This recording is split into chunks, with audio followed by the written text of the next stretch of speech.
One of my character defects that convinced me I had a drinking problem was my Dr. Jekyll and Mr. Hyde syndrome.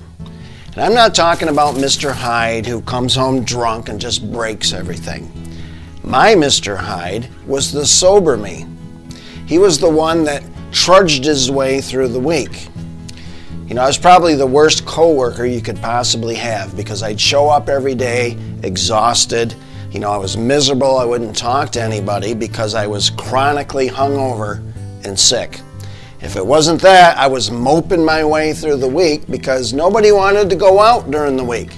They had to wait for the weekend for some reason, so I'd have to drink by myself. Well, Friday would come along and all of a sudden Dr. Jekyll starts to peek his head out, right? I got a big smile on my face.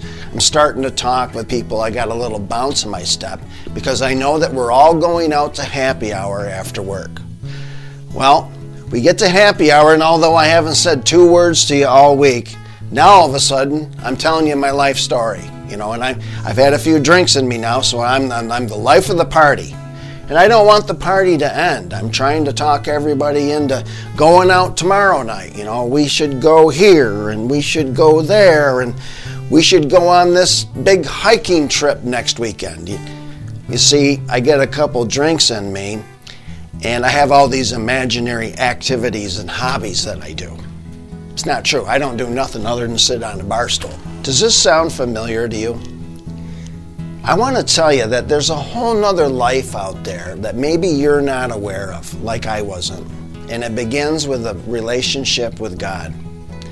I'm embarrassed to tell you that God was my absolute last choice. I tried everything under the sun to control my drinking, and none of it worked. And I was actually facing death for real.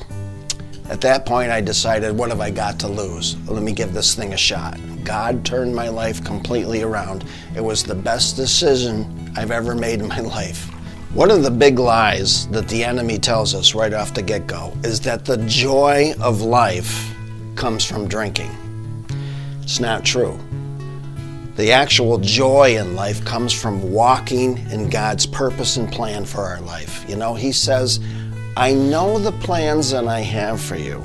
They're plans for good, not for disaster, to give you a future and a hope.